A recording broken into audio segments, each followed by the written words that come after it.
Hello दोस्तों, welcome back to my YouTube channel Tuk Tuk electricals.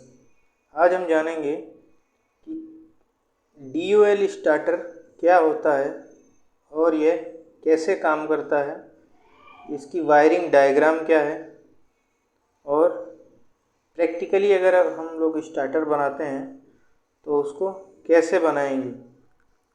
सबसे पहले जानेंगे हम डायग्राम के बारे में, जो अक्सर इलेक्ट्रिकल का इंटरव्यू देने में पूछा जाता है और बनवा के बताया जाता है। सबसे पहले जानेंगे डायग्राम के बारे में। इसका डायग्राम क्या होता है। DOL स्टार्टर दोस्तों, सबसे पहले तो DOL स्टार्टर जो है किसी मोटर को चलाने के लिए होता है।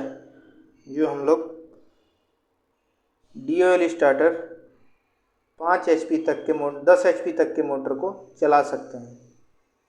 10 HP से ऊपर जितनी भी मोटरें लगती हैं उनको हम लोग स्टार डेल्टा स्टार्टर में चलाते हैं या फिर ड्राइव से चलाते हैं, जिसे VFD कहते हैं। सबसे पहले आज हम लोग जानेंगे DOL स्टार्टर के बारे में। अगर आपको आगे और वीडियो चाहिए तो आप कमेंट बॉक्स में कमेंट कर सकते हैं। शुरू करते हैं सब दोस्तों। ये रहा फेज़, 220 वोल्ट का फेज़। सबसे पहले फेज़ उठाएंगे हम लोग, उस फेज़ को फ्यूज़ में देंगे या फिर MCB में देंगे। उस फ्यूज़ को या फिर MCB से ले आएंगे हम ओवरलोड रिले में। OLR जो लगा रहता है कॉन्टेक्टर के नीचे या ऊपर कहीं भी लगा रहता है, जो भी OLR रहता है उसके 95 और 96 में जोड़ देंगे। सबसे पहले फेज़ उठाया, 95 में जोड़ा, उसके बाद उठा के 96 में जोड़ दिया।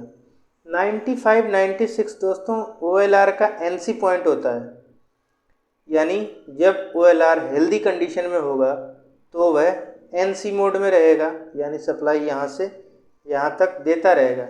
जब भी वो फॉल्ट मोड में आएगा, जैसे ओवरलोड मोड में आ जाएगा, ओवरलोड हो जाएगी मोटर, तो ये NO कर देता है, जिससे हमारी मोटर जलने से बच जाती है और स्टार्टर ऑफ हो जाता है ऑटोमेटिकली। 95 पे जोड़ के 96 से लिया हमने, 96 से उठा के फिर हम ले जाएंगे of push button. Of push button यानी NC push button. NC push button यानी जो रेड कलर का उसका पुश बटन रहता है स्टार्टर को ऑफ करने का। स्टार्टर के NC में दिया, NC के अगले पॉइंट से उठा के हमने दिया NO में। NO का मतलब start push button, start push button का मतलब ग्रीन पुश बटन। अब इस ग्रीन पुश बटन से के आउटपुट से निकाला और लेते हुए ले आए हम लोग कॉन्टेक्टर के A1 में, यानी कॉन्टेक्टर के कॉइल में। A1 और A2 जो रहता है कॉन्टेक्टर का, उसके A1 में दे दिए और A2 यानी कॉन्टेक्टर के कॉइल में A2 में न्यूट्रल जोड़ दिए। अब ये तो यहीं तक हुआ। दूसरा वायर एक और उठाएंगे, वो उठाएंगे हम लोग NC और NO के बीच से। या तो यहाँ जोड़ दीजिए या फिर यहाँ जोड़ दीजिए। ध्यान से देखिएगा दोस्तों, NC से और NO के बीच से उठाएंगे। NO के आउटपुट से नहीं उठाएंगे और NC के आउटपुट से उठा सकते हैं। NC के आउटपुट से ही उठाना है, ये भी ध्यान में रखना है। आप इनपुट से नहीं उठा सकते, आउटपुट से उठाएंगे। NC के आउटपुट से और NO के इनपुट से एक वायर उठाएंगे, जो ले आएंगे कॉन्टेक्टर के ऑक्सिलरी NO कॉन्टेक्ट में।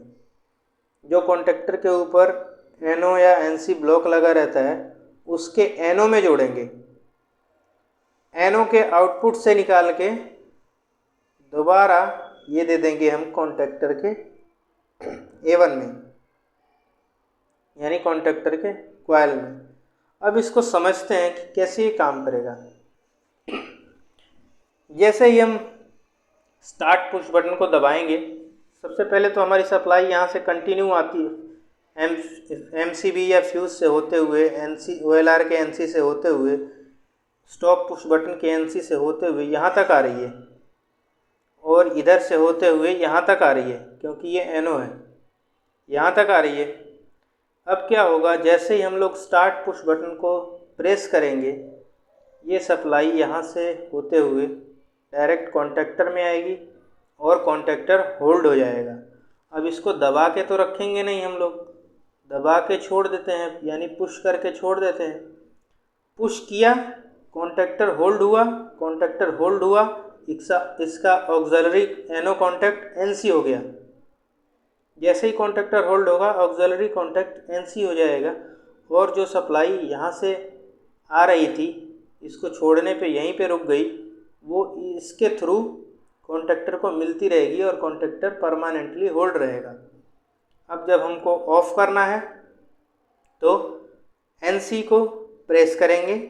NC को प्रेस करते ही, यानी स्टॉप पुश बटन को प्रेस करते ही, जो सप्लाई इधर से होते हुए कॉन्टैक्टर ऑन था, होल्ड था, वो सप्लाई हमारी ब्रेक हो जाएगी और मोटर बंद हो जाएगी या स्टार्टर ऑफ हो जाएगा। अब प्रैक्टिकली कैसे बनाएंगे इस स्टार्टर को? सबसे पहले लेते हैं NC एलिमेंट, यानी stop push button red colour का, फेज़ उठाया, इसमें लिया, यहाँ से शुरू करते हैं। ये सब आप इसमें कनेक्ट कर सकते हैं 95-96 में OLR में। अब क्या करते हैं, यहाँ NC में दिया, सेम वही कंडीशन, NC से उठा के NO में दिया। NO यानी start push button, start push button के इनपुट और स्टॉप पुश बटन के आउटपुट से सीधे उठाया एक अलग से वायर और वो उठा के NO ब्लॉक में दे दिया। NO ब्लॉक से उठा के इसके A1 में दे दिया और जो ये स्टार्ट पुश बटन था, इससे उठा के कॉन्टैक्टर के A1 में दे दिया, A2 में डायरेक्ट न्यूट्रल दे दिया। ये 220 वोल्ट कॉइल का कॉन्टैक्टर है। अब सर्किट को समझते हैं एक बार फिर से। सप्लाई यहाँ तक आई और ये सप्लाई यहाँ से होते हुए यहाँ तक आ रही है।